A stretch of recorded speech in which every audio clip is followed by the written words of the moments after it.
రెండోసారి అధికార పగ్గాలు చేపట్టడమే లక్ష్యంగా వైసీపీ అడుగులేస్తోంది. ఇప్పటికే 6 జాబితాలను విడుదల చేసిన హైకమాండ్ 2 మార్పులతో 7వ జాబితా విడుదల చేసింది. ఇప్పటివరకు 80కి పైగా స్థానాల్లో అభ్యర్థుల మార్పులు చేర్పులు పూర్తయ్యాయి. వైనాట్ 175 అంటున్న అధికార వైసీపీ వరుసగా అభ్యర్థుల్ని ఖరారు చేస్తూ ముందుకెళుతోంది. ఇదివరకే సమన్వయకర్తల 6 జాబితాలు విడుదల చేసింది. దాదాపు 2 వారాల తర్వాత వైసీపీ 7వ జాబితా విడుదలైంది. కేవలం 2 నియోజకవర్గాలకు సమన్వయకర్తలను నియమించారు పార్టీ అధినేత వైఎస్ జగన్. ప్రకాశం జిల్లాలో పర్చూరు, కందుకూరు నియోజకవర్గాలకు కొత్త ఇన్ఛార్జీలను ప్రకటించారు. జగన్ ఆదేశాల మేరకు పర్చూరుకు ఎడం బాలాజీ, కందుకూరుకు కటారి అరవిందా యాదవ్లను పార్టీ సమన్వయకర్తలుగా నియామకం జరిగింది. పర్చూరు నుంచి పోటీ చేయడానికి ఆమంచి కృష్ణమోహన్ ఆసక్తి చూపకపోవడంతో ఎడం బాలాజీకి పర్చూరు బాధ్యతలను అప్పగించారు.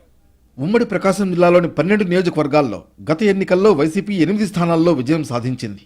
ఈసారి ఆ సంఖ్యను పెంచి జిల్లాను క్లీన్ స్వీప్ చేయాలన్న యోచనలో మంత్రాంగం నడుపుతున్న వైసీపీ అధిష్టానం 12 స్థానాలకు గాను ఇప్పటికే 10 స్థానాల్లో మార్పులు చేసింది.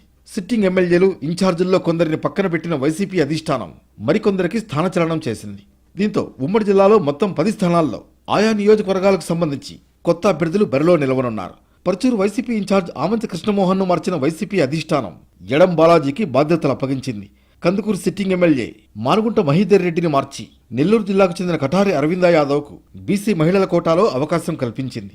జిల్లా సామాజిక వర్గాల సమీకరణాల్లో భాగంగా కందుకూరు సీటును యాదవ్ సామాజిక వర్గానికి కేటాయించాలని ఆ పార్టీ అధిష్టానం నిర్ణయించింది. దీనికి బీసీ సామాజిక వర్గానికి చెందిన మహిళ కూడా కావడంతో అరవిందా యాదవ్ కు అవకాశం కల్పించింది. ఇన్ఛార్జీల తొలి జాబితాలో 11 అసెంబ్లీ స్థానాలకు కొత్త ఇన్ఛార్జీలను జగన్ నియమించారు.